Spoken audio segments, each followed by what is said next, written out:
Rachel triggers. Teachers Lounge podcast where we talk about taking care of yourself during the tournament. Step number 1, hydrate. Step number 2, eat something. Yeah. That's what I do. There it is. Value. I try always to have Cliff Bars at my big local tournaments in a big old crate underneath a table. Yeah, it's good stuff. Yeah. So I'm very glad that my boy Blake has got his top 8. He's also our mad scientist. Like, he's the original brains behind this kind of black-white Brunhild list that Derek top 8'd with at Minnesota. Nice. He just had like some bad luck that weekend and wasn't able to get into like top. So Adam is going to be on the. That seems reasonable because this deck is looking to go. The deck wants to go in like yeah. Like if Kyron Lucas was watching, this deck would be like the deck that Kyron would be playing in this format. Yeah, this is very much a Kyron deck. We're talking about Derek. If Kyron was here, he would be playing Harvest Kyron Aggro. is here. He's right behind me. So yeah, this is the only thing I've always been concerned about with these Harvest Aggro decks. Sure. I usually see them in Brunhild. I think that's the correct way to build it because then you have Blade of Faith. You have Blade of Faith. Right. Oh, here we go. Here we go. Let's see. Let's 10 go. cards. Harvest going in. Yeah. Like 1, 2, 3, 4, 5, 6, 7, 8, 9, 10. 10. We counted 10 twice. Yeah. Look at his giving his opponent the. Oh, there's a Valkyrie's Chosen. So I'm going to go ahead and mark us down to 32. Yeah, Valkyrie's Chosen. 2 of them. Really That's really good. 1 is great. 2 is better. Yeah. If you can get 3, it's super gross. Yeah. So 3,200 just right off the bat coming in from the Harvest. That is like the ideal turn 1 for this deck. To just say turn 1, we've hit. Yeah. Harvesting seed and seeing a gene too. That's really relevant too. That's really helpful because now as well. suddenly March of the Dead can be second. It can be second chosen plus Joan, and then you just have 3 bodies on board for a ton of damage. Yeah. It's a lot. It's a lot. We're gonna see an energized Blade of Faith. It's so good here though. It is really good. Also, kind of feels weird to do so early, but he needs to. Like, he absolutely couldn't afford to. You don't just leave an 8/8 on board. It's a 6/6. 6/6. Or 6/6. It's a 6/6 after the first turn. Yeah. You played against this in Swiss, right? Yeah. So Derek played this in Swiss in a similar matchup. And this was your loss, right? Nope. Yeah. Does he have it in hand? I think so. Oh, jeez, Luis. That's pretty He good was for main Blake. boring 2 for a very long time. Wow. Oh, this is not going to be good. This actually could just seal the Yeah. game. There is an Evil Elemental in hand here, and he's getting 1 free will because of the Sandstorm. If we see any kind of... So the thing is, Daniel got to see the deck list, though. So why would we play here? He's going to try to March of the Dead, and as soon as we do... Yeah. Oh, no. Or just paying 200 life. Oh, yeah, we're just going to pay 200 and swing in for 6. Yeah. Modern Dark is just as good out of the hand. It's true. It's, in fact, the same. Yeah.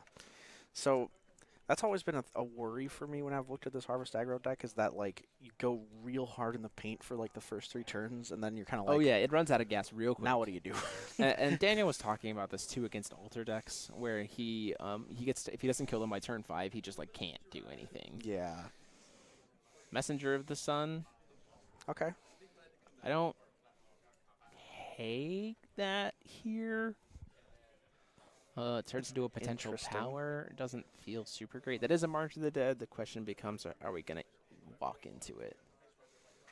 Mystery counter. Or do we just, push face, right? Just, pushing face is also a reasonable face is the concept place as well. Face, it is the place. So we're swinging 6? Yeah. What does Adam bring to this deck? Is it because he's a cute rabbit? Ooh. Oh, Blood Ritual in response to no block. Let me go find what that card does. That card says deal a lot of damage. It's going +9/+9, I think, right now. Hold on. I have to find it. Jeez Louise. What is this? People making me play cards that I don't normally play. Awakened. Oh, it's not letting me change it. Hold on. We're working on it. Rhea. I just want to make sure I have life totals right here. Yeah, it's a weird life total situation with this card. So it is +9/+9, and he loses 600 life. Yep. So hit for 15, and then goes down to 32. Yeah. So 11 to, jeez Louise. And we're going to see an Evil L in response to non-awakened, though. That was good. Yeah. I mean, he doesn't have the opportunity to awaken right now. Right. But still, like, he still has that one will open for something. Yeah. But still, geez Louise. He plays extra harvesting seasons, right? He has harvesting season in the main? No. Wait, doesn't? I don't think so. I don't think there's any more harvesting seasons.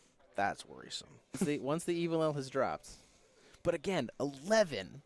We're at 11 on turn 4. Yeah. Or turn 3. But we have white now. Yeah, we do have access to white. Now you just get to be like Whispers of an Angel, gain 8, draw 2 cards. Yeah. Yeah, Whispers, we're going to draw 2, gain 8, go up to 19.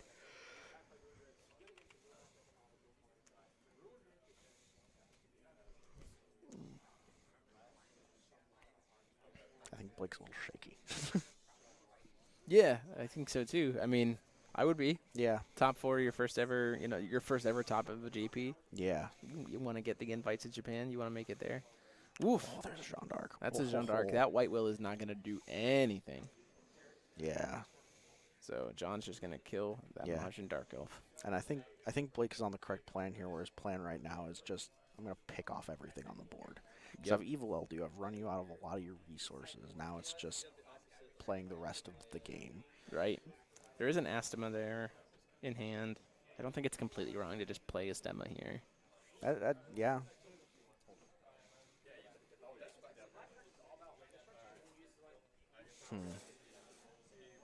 Yeah.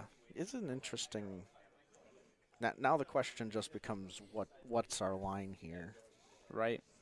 To try to... Yep. Yeah, Down so comes the Astema. We are going to get to drain off of this. We have 3 revealed. Yep. So 3,700 to 14. And he leaves up 1 black. I'm guessing that'll at some point be a Power of Immortality.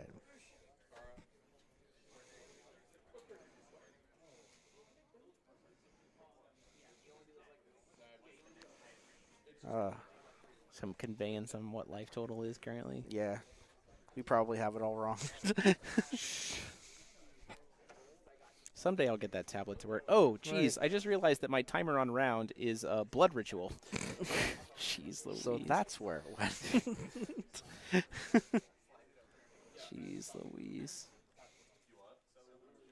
What? So I don't know where my clock is, and I don't know what time on round is. So great.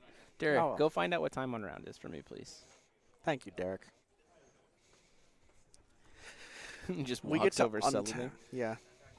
We get to untap. Oh, there's a sacrificial altar. That's a sacrificial altar. That's big. That can be big. This point, yeah, this is going to be real big. Are we swinging for 0? He's going to... Okay, sounds 53 minutes left? Yeah. Sounds good. He's swinging for 0 Power of Immortality, and then draw a card off of Messenger. So we're going to... So Layla coming in for 4. Getting it. Big, strong Maiden of the Swamps. And then we're going to sack it to altar. Gets to come back. We get another stone. Yep. We still haven't called stone with Brunhild this turn, it seems. Yeah, he wants, I think, to make sure he hits white off of it. Which makes a lot of sense. Yeah. Stacking triggers, because we got so many triggers to stack. Yeah.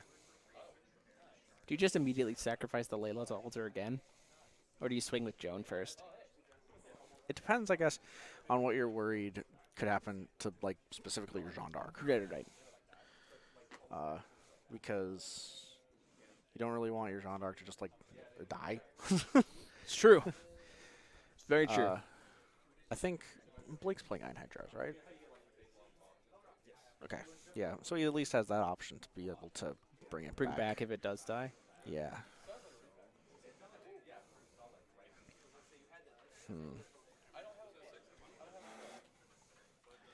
Despite how far down in life total Blake is, it feels like this is where he starts to take control of what's going on. Gonna get another stone. Gonna go to 3. Trying to think of what relevance at 3 could... Astema. Yeah, I was about to say, excuse me. There's a very good card at 3. Let's see.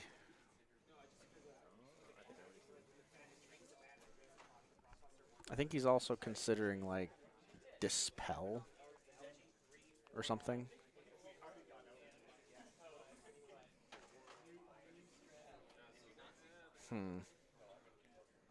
I am unsure. We're looking at the rune deck, potentially for a 9 Herringer summon. I don't think he has any notable targets in the graveyard at this exact second, but he can always banish Jean. Like, swing Jean, banish Jean. 9 Herringer. Or did he have something in his yard?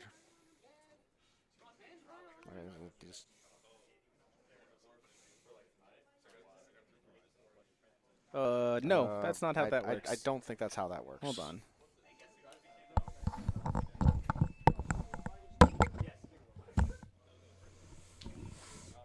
Regardless, what he's trying to do is draw cards and, like, establish board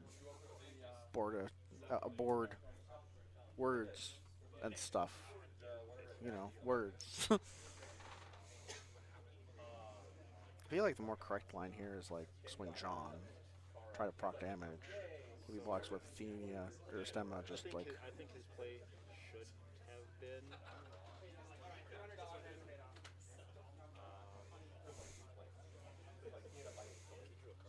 That's it too. He hasn't put the card in. Yeah, he can't. He cannot legally cast that card because I don't believe he has a target in his graveyard. His graveyard right now is like exactly like Evil L, Blade of Faith, and the Wizard.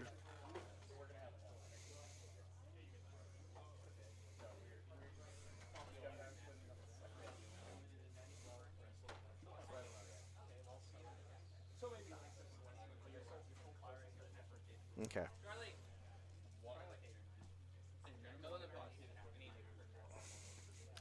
We're getting judges moving around to get this all sorted out.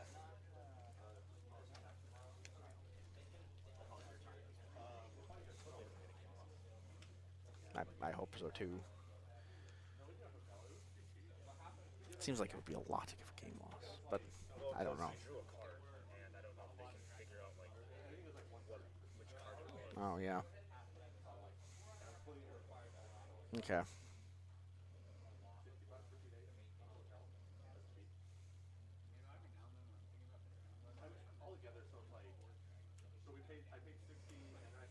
Yeah. What he's trying to do doesn't work.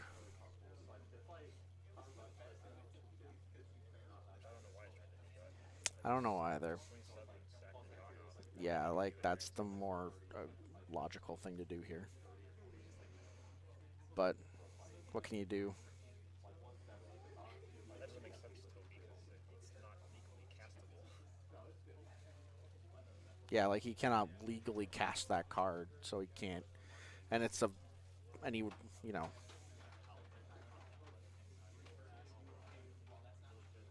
So, I'm not sure. So hopefully we'll be able to get this sorted out reasonably quickly.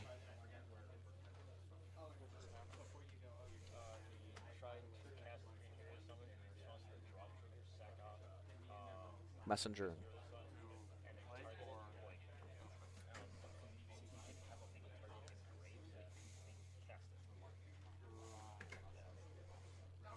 Yeah.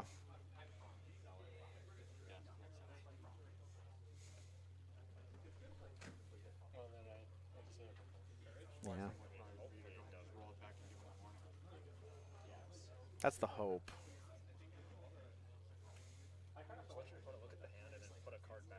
Yeah.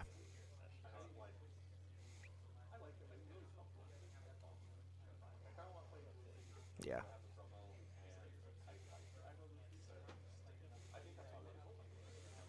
So yeah, it looks like whatever's going on, we're rewinding, which is logical. You can't just like not rewind this situation.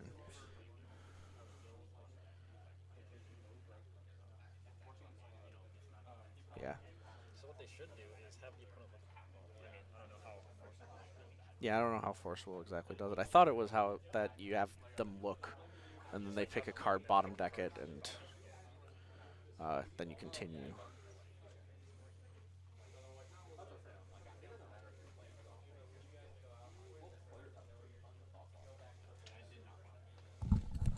Hi, Jeremy. Hello. Let me explain what happened. So there was a miscommunication in terms of Blake asking how the card Einherjar someone would resolve.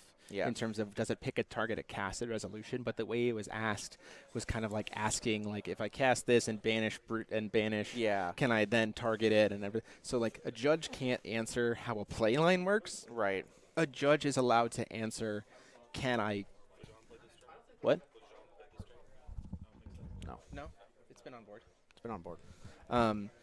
The cannot is a judge can answer a card such as ruling questions like does this card target at cast or resolution, like something like that, right?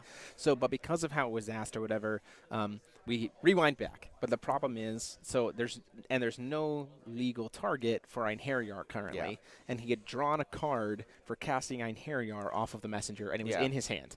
However, his opponent could not consistently identify which card he drew, so you can't identify it. So Blake receives a warning and for drawing extra cards. And it becomes shuffle randomize. The judge picks a card at random and puts it on top of the deck because the deck had not been altered after the draw. So the random card would just go back on top of the deck. Gotcha. So the Gene coming in for 7. So that is the sequencing. So this is now. They do have to rewind. So now that we've rewound, we're going to go through the correct sequencing. Correct. Which is swing Jean, banish Jean to alter, Einherjar summons. That's potentially what we're going to do. Right. The Einherjar gets flipped back down. It had no legal target. It couldn't have actually been cast. You cannot actually target it, So. Not a big deal. That's why we pause the matches. That's why we talk through things with judges, right? And that's everything else. There is just it's the idea of informing play. Like a judge can't answer a question in regards that would inform a play line. Like, oh, I can do this then. Right. Like, so it was just a little bit of a mix up there. So I this is the that play coming line. up a lot when we played Fox. Right. Oh yeah, for sure. Like with judges have to just be like, I can't tell you, like, and that's just because that's it's unintentional outside information. Like neither player's trying to get a leg up or anything. It's just judges have a commitment to say like, I can't inform you. I can't inform what you're doing. So the Einherjar coming back in, the Gene's coming back in. We're gonna see with the Einherjar summon, the Alter's probably gonna go up and grab an Astema, turn turn the Gene back on suddenly. So there we go. We're gonna drain and gain. So we're down to 21 and 19 should be what life is. Another key example of this is way back in the beginning of the game with Abdul. The Abdul ruler who had a tap -3/-3 effect. Players in the beginning of the game, before they really understood the fact that both players skip their first recovery phase, would ask the question of, oh, hey, during my opponent's end phase when they have this 3/3 on board, can I tap my ruler and can I tap my ruler and kill their 3/3? And if that's the question, my technically says is I can tell you how the card works. Like I can tell you how Abdul works, right? Abdul has an activate effect ability. Activate effect abilities can be used during any time, right? And so they would do that, but then they would go to their turn, and then they'd try to recover their stone, and I'd have to go, no, you don't get to recover. I'm not informing the play. Okay, so this is what happened. We got John back. We put an Astema into play. Sure. Jean swings for 7. Yep. Daniel blocks with Astema and then powers. Sure. Gene kills it. No. Blake had the second evil. Yeah, right. Yeah. So the Astema blocks, and then second evil elemental to remove the game. That's huge. That's absolutely gigantic here. That's pretty much just locking in the game at this point. Yeah, like now we've got a board that's 2 Astemas, a messenger that's going to clock in for 2. Casually just clock it in for 2 damage, go down to 14. Yeah, and like unless there's some super hyper tech in this. And and then Daniel's just like, okay, I can't come back from paying. Yeah, they're just scooping it up. He's scooping it up. And we're going to go into game 2. Go into sideboards. Yeah. I don't know what Blake's got in the sideboard exactly for this matchup. I imagine it's pretty traditionally for what the black-white deck would side in against other darkness decks. And you also get to bring in, like, your Keurig tech as well. Right. Because, like, all your miscalcs are really good in this matchup. And this is another matchup where it's like you see white or you die.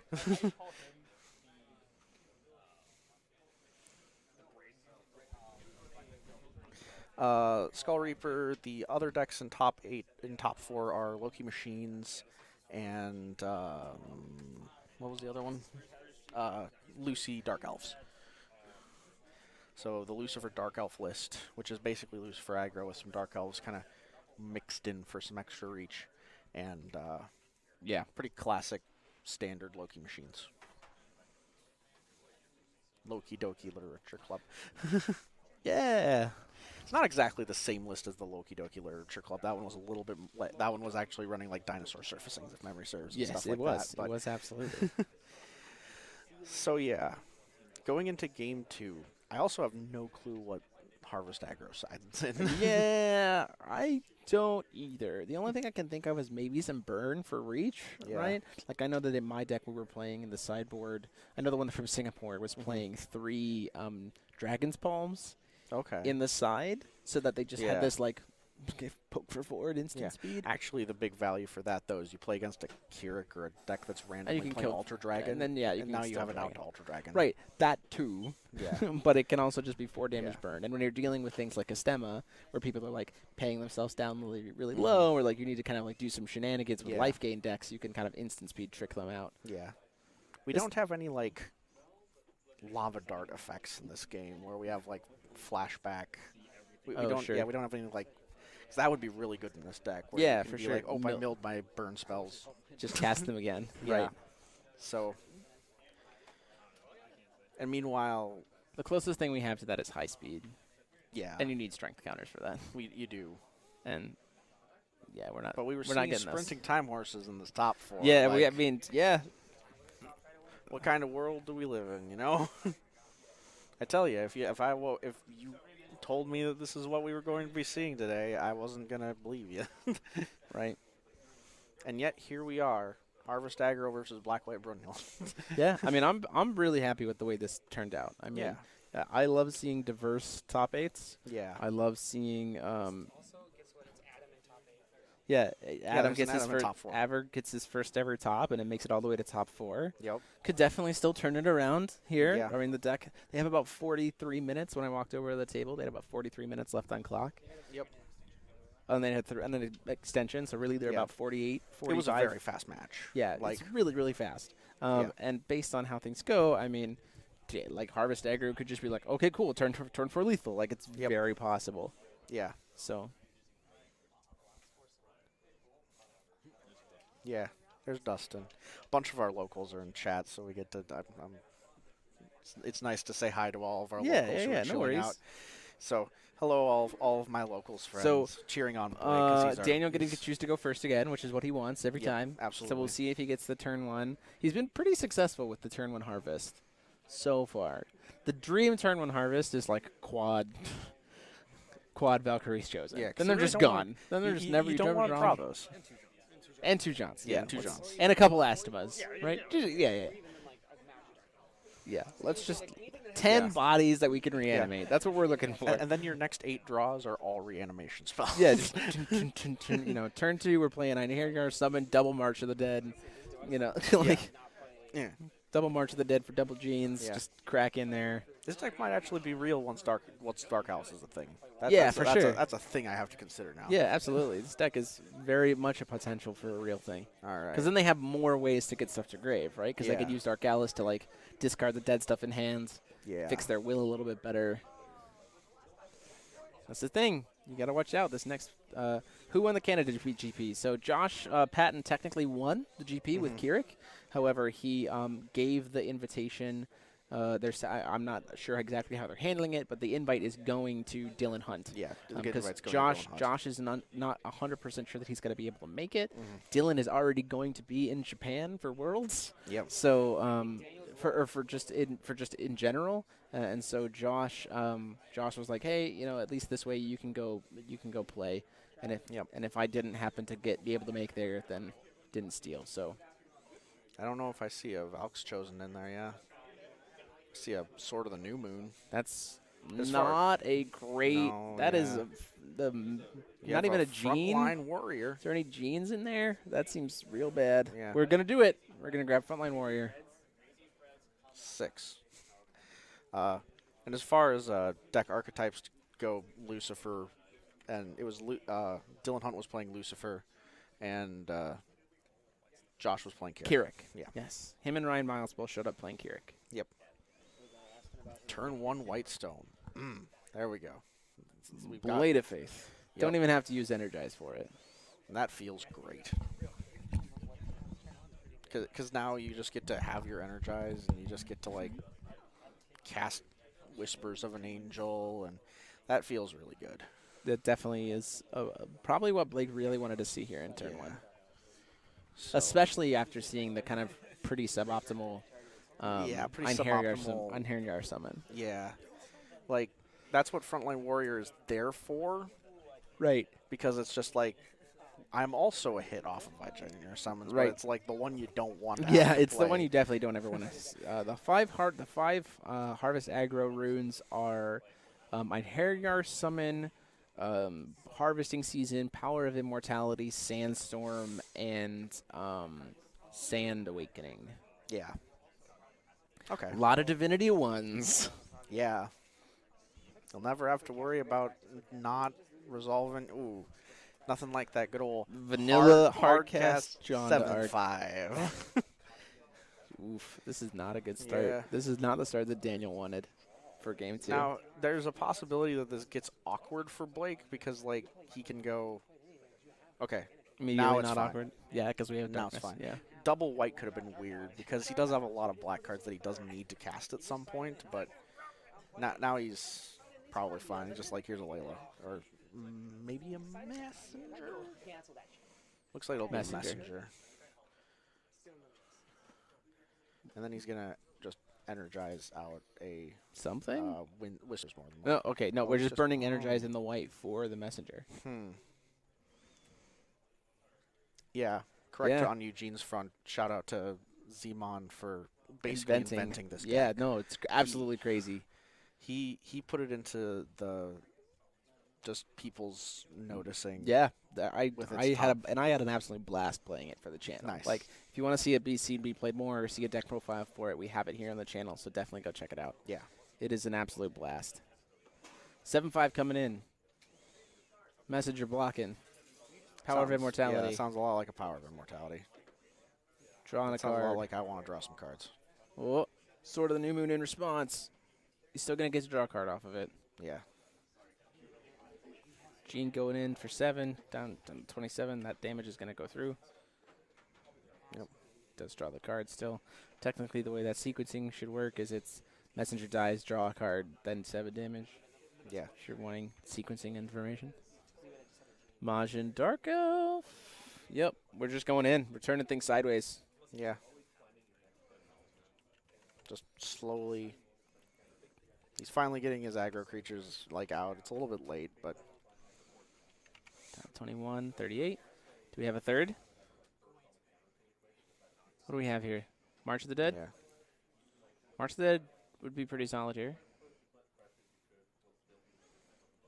He's March of the probably Dead. getting Frontline Warrior. Nope, there's a Gene in there. Oh, there's a Gene. Why get Frontline Oh, Warrior? You boy. get another Gene. Take him down to 14. That's actually This kinda is the rough. aggression that we want to see with this deck. That right? could be a little bit rough. All right. Yeah, and that's not 14. super great for Blake right now too, because if he gets another white sword, he can nuke the board. Sure, that's great. Yeah. But it doesn't hit 2 Genes. Yeah. So, and those Paying 2 Genes are 3. representing lethal. So Blake has lethal represented on board, and Blake is not. He's pretty far behind. Oof. Second white is not actually, I think, what we wanted to see here. It depends on what's in his hand. Like, there's a theoretical universe where that helps. Well, you can't get a Stemma, right? Because the Stemma's double black. You can cast a Layla. That's true. You can indeed cast a Layla. We do have access to Sandstorm, though. That's important to recognize. Yeah. So that Layla's not really going to serve much as a blocker. But he's got a Sealing the Gates. Sealing the Gates of Darkness gets rid of 1. Yeah. What's the other will? Anything? Staring down. Looks like he's just passing the turn. So he's staring down 13 naturally. So the play here is recover, play a dude, swing with Majin Dark Elf, have an answer for Layla, right? Yeah. Gives another mystery counter. Yeah. Sandstorm could be rough, but like there's also. I mean, a single Stemma is also. Well, he's got access to Dispel, so let's not throw things out. Dispel. So he's sitting at a Whispers. pseudo 2400. Well, Yeah. you'd play Dispel here, I think. Blake's greedy though. This is the thing I'm That's fully true. aware of. Sandstorm. Yep. We're gonna kill. Yeah.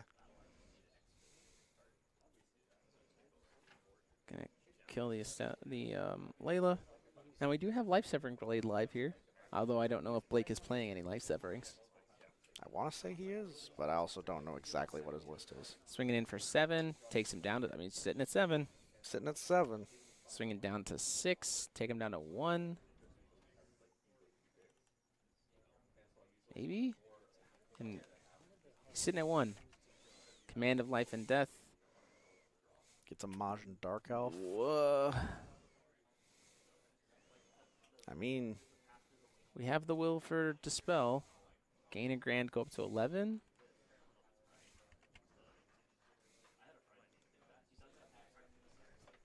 Yeah. Blood Ritual is lethal here. Take him back down to 5. Do we have a Blood Ritual?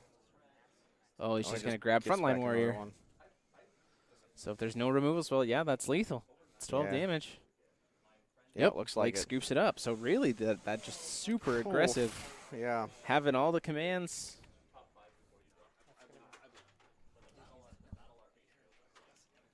Yeah, Energizing Messenger was... I think that was kind of the crack point in the game. You needed to keep that white available. Yeah, I don't think you really needed it. I don't think that powering the Messenger felt like it was that good. No, I don't. I agree. I don't think it was that good either. Especially since you were going into a turn when your opponent was going to have open will while representing a ton of damage. So they don't have to pay anything. They can just swing at your face. Yeah. And then that also reads put to pressure me that afterwards. He might not have had a good hand. That's true. I mean, it didn't look super great from what we could see. That was also, I think, why he was doing it was because then power also just draws him a card. And so he was just trying to sculpt something to happen there. But I agree with Derek, who's behind me, talking that that way he lost the ability to Odin's Judgment that next turn. Yeah, for sure. What's the card that I was wanting to put up? It's My Beautiful Face.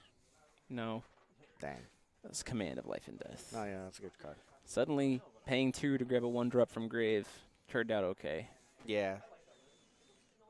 I mean, the 1-drop has swiftness. Right. That makes it a little bit easier to stomach, generally. Huh. So the question becomes here, does Blake put him on the play or take the draw, or take the play himself? You see, okay, so he can't, like, energize March. So I don't think, like, no, it's going to be on the, okay, well, he's going to put him on the draw. So that seems reasonable. Because, like, the only way I would worry about this was that he was playing, like, black and could, like, go turn 1, get a black stone, harvest season, energize March of the Dead, but you can't do that. Then on here you have suddenly a you know, like a second, like 2, right? 2 of the guys on turn 1. Yeah, right. It's definitely. But I don't think that we're too afraid of that as far as it goes. Like, probably the daydream here for playing against Harvest Aggros, they go turn 1 white stone. Right, yeah. He does play a 1 white. He does play 1 white stone in this Harvest Aggro package, just so that he can hard cast the Valkyrie's Chosen from hand. Yeah.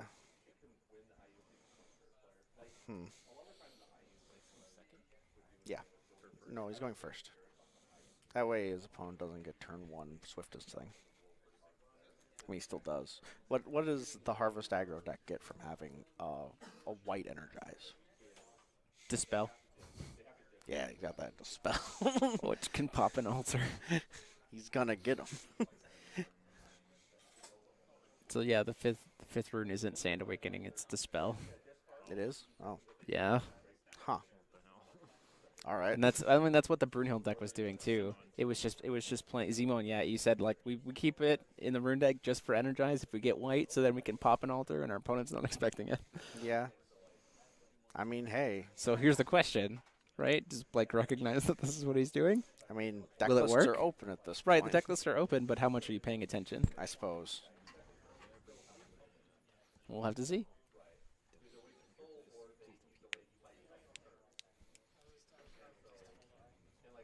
Keep the blade and nothing else. Yeah, Dispel or Blade of Faith. Most of them have been playing Dispel, even if they were playing Brunhild. But you could choose to make it a Blade of Faith, so you just have an Energize for Blade of Faith. Yeah.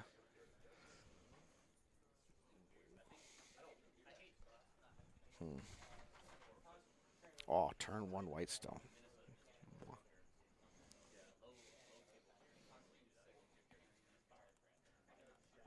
There's the Darkness Stone. We're harvesting, boys. We're harvesting, boys.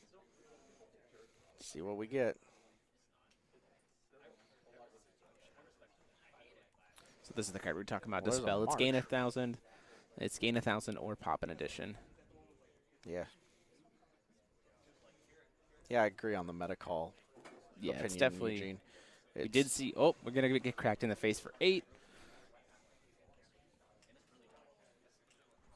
So just go ahead and type that in right there. It's just a matter of if he's going to gain, whispers to make it net 0. Yeah, I mean, he's also got open white mana. That's what I'm saying. Like, whispers. Miscalc's also a card. Oh, that's true. It's not getting played now, but it is a card. It is a card that exists in the game. You know what? Another card that exists in the game? Ancient Bauble. Twin-headed dragon. Yeah. Also a card. Mm-hmm. 5 challenges. That's a card. That is a card. Yeah. Melder. Yeah. The Last of the Dead. Last of the Dead. Yeah, we're just gonna net 0. We're just gonna burn it to net 0 with Yeah. with whispers, which is fine. I And think for draws a card. Daniel, it's fine. Like he Double can't. white is certainly a thing. That is happening. not feeling good, especially when the body on board is not a darkness creature to kill with that sealing the gates. We have Blade of Faith though. Blade so. of Faith does help out in this situation a lot. Now you can just dispel to gain a bunch of life. And hold up all of your handy-dandy removal spells. Okay, so this isn't horrible. He gets a mystery counter. Those mystery counters have been surprisingly relevant for this deck. Blood The Ritual Blood is a Ritual. card.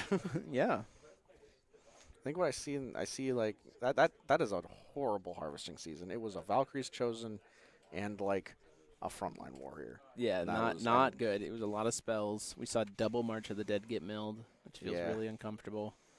But he's going to clip in for 6. Down to 34. Yeah. We still have access to Energize. Yeah. I like leaving up the will here, if I'm being honest. Certainly interesting.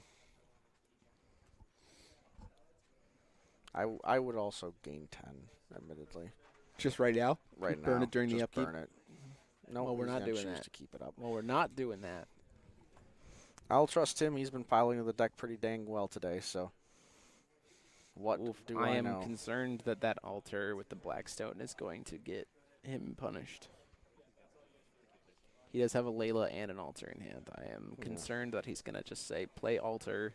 Okay, he's playing Layla first. Yeah. That's better. It's the better play. And he has Another Blade of Faith. Oh, that feels just fine. And now he's just going to say, go ahead. Well, we have another Martian Dark Elf in hand. It's fine. That definitely like gives you the opportunity to start doing things. And a Sandstorm to just like Get the Layla out of there. Get the Layla out of the way. There's not a lot of situations right now that are like going to make it so that that's any bigger of a thing. So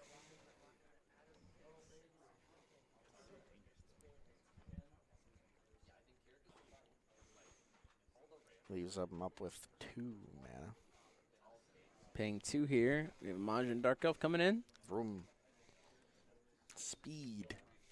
I am speed. Rolling around at the speed of sound.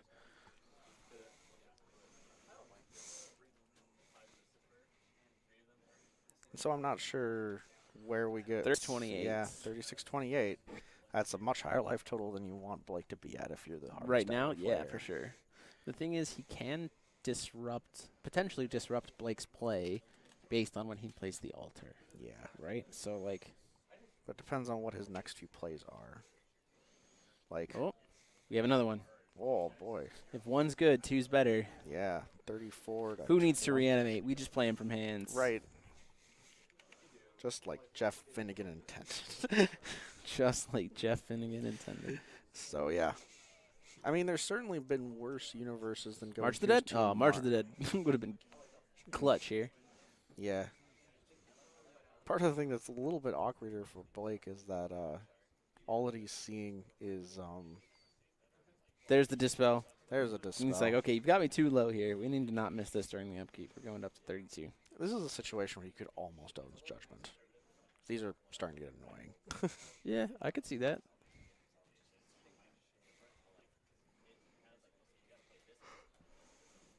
I could most definitely see an Odin's Judgment here. That's certainly an option. Third white source. That's I don't hate that, and that's because I see what's in his hand. And it's a Yeah. Like that feels alright. Joan coming or in. Joan. That's also a thing.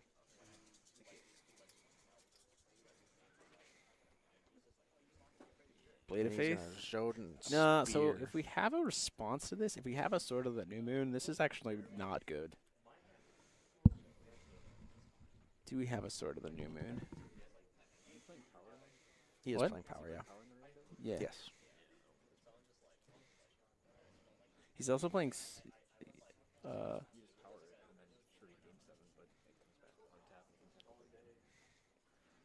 So we're seeing if this is going to respond. If we can somehow find a way to kill this. Yeah.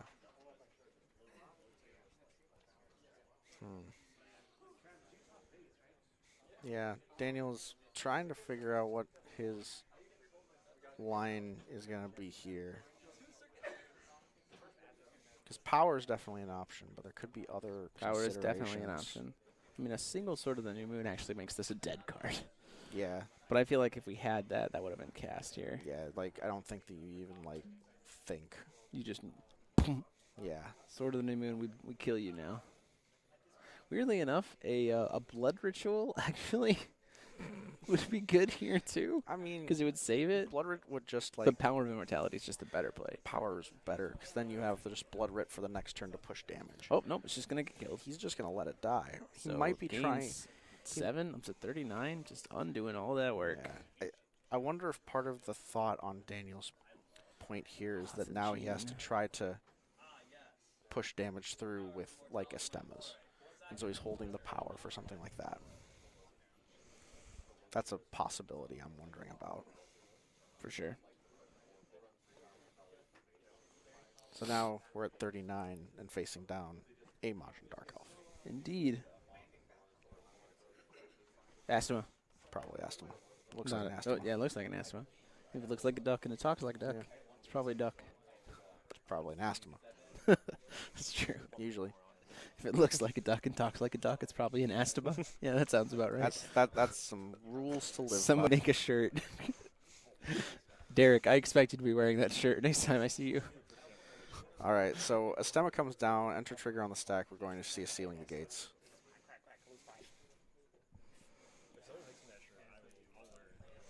I'm gonna make custom shirts for everybody at Worlds. just a meme shirt for everybody coming. You're going to Worlds, right? All right, so this is that. Okay, seeing some life total changes. We are gonna drain and gain, right? Yep. So we're just gonna swap life totals. Yes. And then Sealing the Gates, it's going to get rid of that Astema for good, which is going to be lovely for Blake. Absolutely. Why are we drawing a card? Oh, you also paid for. Yeah, paid for with it while So- the ceiling was on the So stack. we're down to 35. All right, that's reasonable. You just need more gasoline at this point. Yup.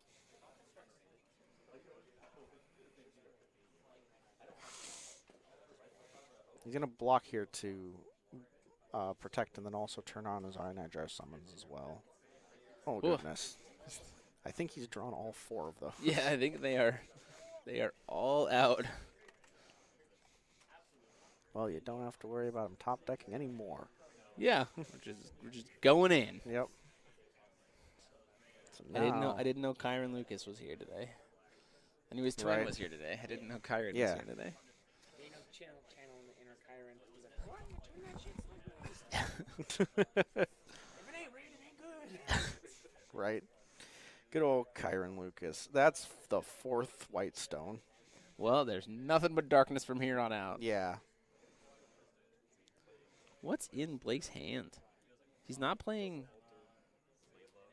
Freed, is he? He doesn't have Freed from the altar and the runes. No. So he's just stuck with what's in hand. So I think what he's... Yeah. So that altar's getting cast. Yeah, because he's going to watch that get dispelled. Oh, no. Why would you do it now? You wait until he plays the Layla. Because now he could just play the other one and then play the Layla. He doesn't have black for it. Oh, he doesn't have enough. You're right. He only has 1 extra black source. Yeah. So technically, the sequencing there is technically that he wouldn't have a chance to cast Dispel.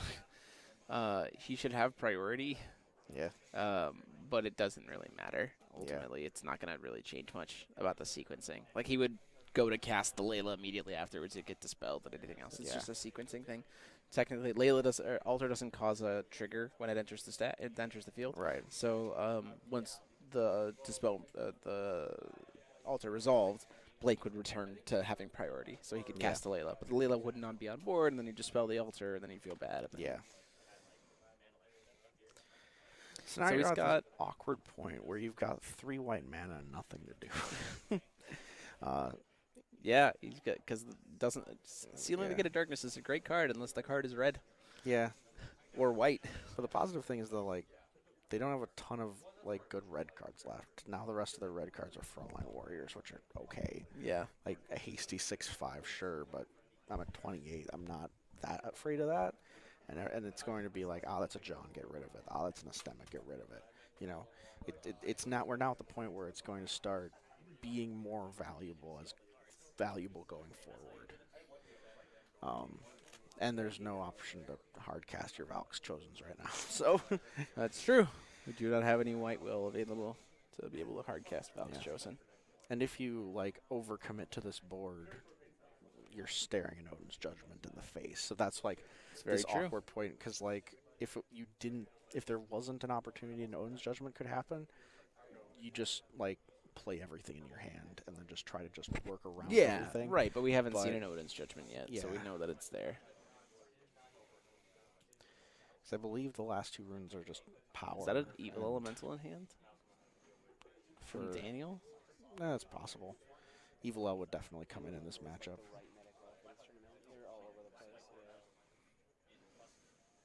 Yeah, this is going to be, I mean, block with Layla. Hooray. Did it. Yeah. So now we have black mana. Hooray. What, 3? And on the next turn. Now we can do things. Okay. You guys want to check what life total is? Yeah. Or, sorry, time on rounds. I know what life total is. And life total. Just check everything. That would be lovely. So, cool. What? Because there's something to be said to potentially, I mean, based on how much time left on round, there's something, life and death struggle. That's a card. Okay, we saw this played earlier. Both players have to now discard a card. 19 minutes? Sounds good. 19 minutes left on round. Okay. So life and death struggle come in here. Both players discard, they have to banish the highest cost and discard a card. He discards the altar. He only has 1 card in hand right now. So it's sealing the gates. Yeah.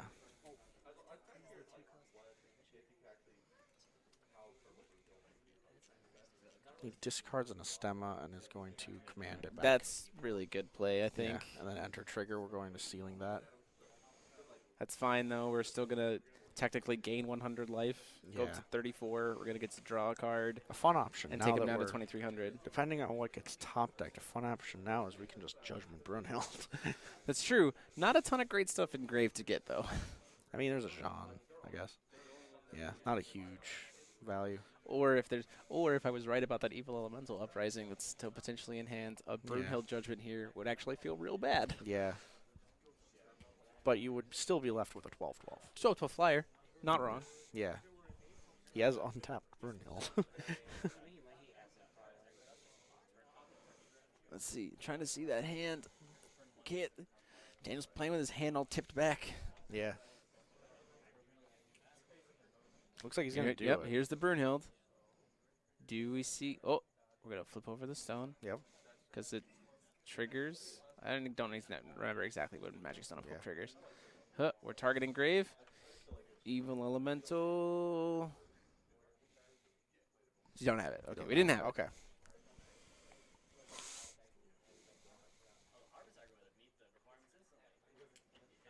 And now he has... So, What do we drew for turn? Who knows? I drew a card. A card that kills a J Ruler. Yeah. Black Moonbeam. Morgiana the Wise Servant. Excuse me. Judge. Black. Diablo's 2-cost card kills J-Roller, but you have to have a demon in play. Yeah, Yeah, that's true. The Diabolos card potentially. it's terrible. Terrible, yes. What? All right. Oof. Nice. All right, so Okay. we got 6 mana on the Atom side of the board. We do. That's a lot. That's a lot of stones. Yeah. It's not a small amount of stones. The question is, what can he do with it? Well, Astemas are great cards. That's true. I've heard that Astemas are great. So, do we have an Astema in grave? I don't think we have another Astema in grave. I don't think so. The one that's been played got RFG'd. Right. We don't know what that's. The card is an unknown. That's a miscalc. Looks like a miscalc. That was a miscalc? Okay. Jaune. Yep. Okay. Do we have 2 other resonators to go with it? Jaune. Well, that's Triple Jaune. That's a triple Jaune. Well. So that's actually really bad for Brunhild in this situation, because even with the Odin's Judgment, none of those are going to die. So now our only outs are Blade of Faith, and we've used 2, and Sealing the Gates of Darkness, which we've used 2. Interesting. Or Athenia's. Right, so down to 16, off of the 1 gene. And second gene. Oof. Yeah, you're right. He just drew into that 3rd John. Yeah. That's nuts. That is a board. Yep, the Jones are going to deal damage to each other, so both of those Jones are now 0/0s. But also he's going to Power of Immortality his. So at least have the Joan come back. It's an even smaller Joan. So it's definitely a 0/0. Yeah. It's a negative, although you can't have negatives, so it's just going to sit at 0/0. Yeah.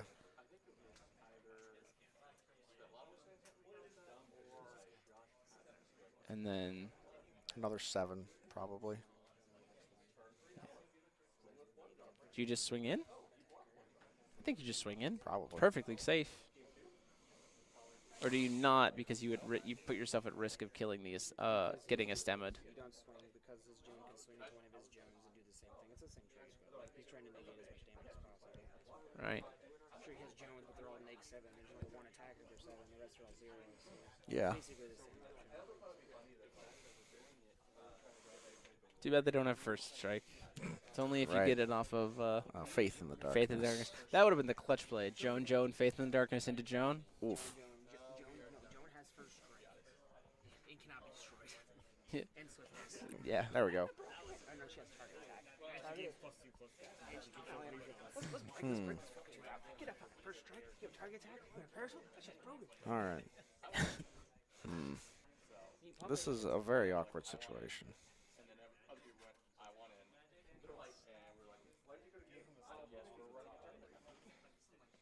Oh, we're swinging in, potentially. Nope, we're not. We're thinking about it. He still has a couple cards in hand. Does he? Yeah. Still has 2 cards in hand. He's been drawing off of these Stemas. He's only had 1 stem.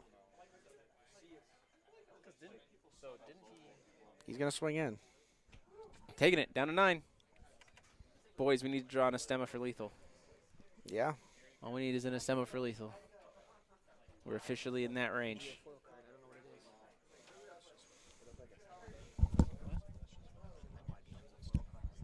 Who won?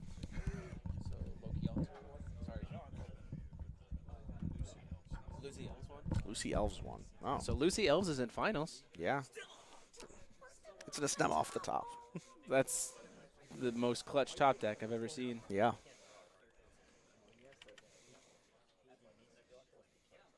Why not?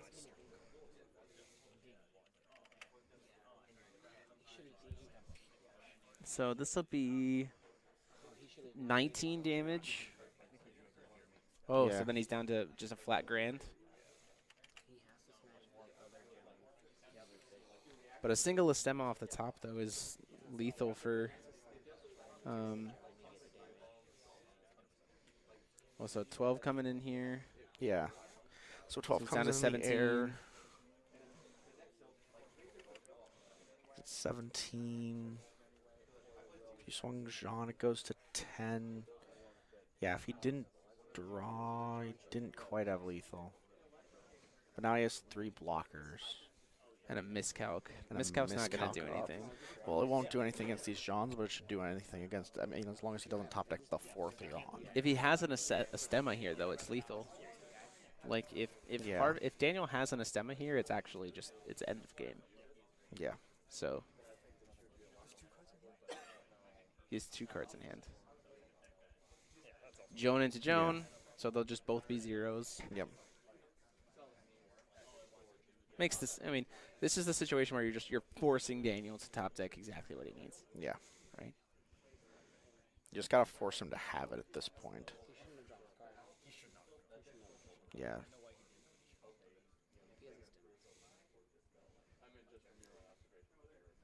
Checking grave.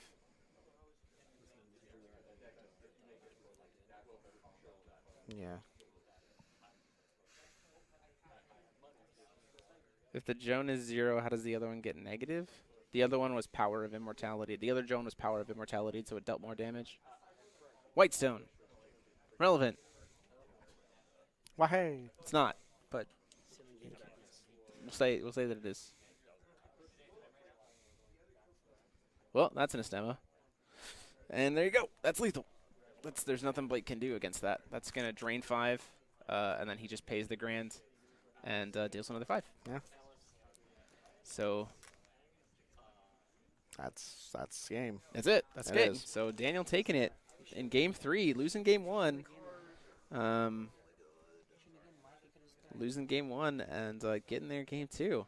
So our finals are going to be Lucy. Our finals are going to be Lucy, Dark Elf Aggro versus Harvest Aggro. Yep. That's the finals. So yeah, we'll be back in just a minute. Both matches are done. We're just gonna jump into a quick break.